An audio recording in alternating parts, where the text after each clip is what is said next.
ഇടപ്പള്ളി കുന്നുംപുറം ജംഗ്ഷനിൽ ബൈക്കുകൾ കൂട്ടിയിടിച്ച് യുവാവ് മരിച്ചതിൽ അന്വേഷണം എങ്ങുമെത്തിയില്ല. തൃശൂർ ചാവക്കാട് സ്വദേശി വിനുവാണ് മരിച്ചത്. തെളിവുകൾ ലഭിക്കാത്തത് അന്വേഷണത്തിന് തടസ്സമായി എന്നാണ് പോലീസ് പറയുന്നത്. എന്നാൽ അപകടത്തിന്റെ നിർണായക ദൃശ്യങ്ങൾ ഉൾപ്പെടെ സംഘടിപ്പിച്ച് പോലീസിനെ സമീപിച്ചിരിക്കുകയാണ് വിനുവിന്റെ സുഹൃത്തുക്കൾ. ഡിസംബർ 17 രാവിലെ 8 മണിയോടെയാണ് വിനുവിന്റെ വാഹനം അപകടത്തിൽപ്പെട്ടത്. തൃശൂർ ചാവക്കാടുള്ള വീട്ടിലേക്ക് പോകുന്ന വിനുവിന്റെ ബൈക്കിന് പിന്നിൽ മറ്റൊരു ബൈക്ക് ഇടിക്കുകയായിരുന്നു.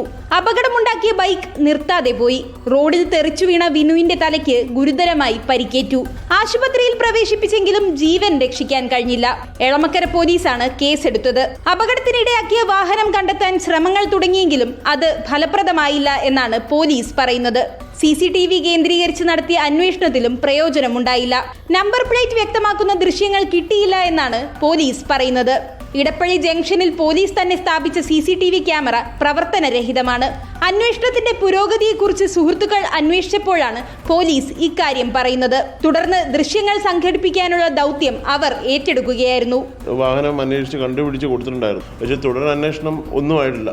അതിന് പ്രധാനപ്പെട്ട കാരണം എന്ന് വെച്ചാൽ ഇടപ്പള്ളിയിലെ ഒരു സുരക്ഷാ സംവിധാനങ്ങളും സർക്കാർ കൊടുത്തിട്ടില്ലെന്നാണ് പറയാൻ. അവിടെ ആർക്കും ആരെയും കൊല്ലാം, ആർക്കും എന്തും മോഷിച്ചുകൊണ്ട് പോകാം.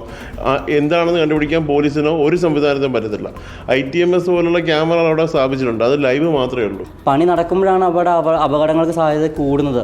അങ്ങനെ ഒരു സാഹചര്യത്തിൽ അവിടെ ഒരു പ്രോപ്പർ CCTV ഇല്ല, ഒരു സെക്യൂരിറ്റി ഇല്ല എന്ന് പറയുന്നത് ആർക്കും എന്തും ചെയ്യാം എന്നൊരു ഇതാണ്. ആരും ഒന്നും അറിയത്തില്ലല്ലോ. അപകടം നടന്ന പ്രദേശത്തെ കടകളിൽ നിന്നെല്ലാം അവർ ദൃശ്യങ്ങൾ ശേഖരിച്ചു. CCTVയിൽ നിന്ന് വാഹനങ്ങൾ തിരിച്ചറിഞ്ഞു.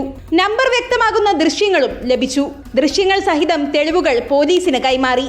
വിനുവിന്റെ അപകടത്തിന് കാരണക്കാരായവരെ കണ്ടെത്താൻ ഈ തെളിവുകൾ നിർണായകമാവും എന്നാണ് പ്രതീക്ഷിക്കുന്നത്. റിപ്പോർട്ടർ, കൊച്ചി.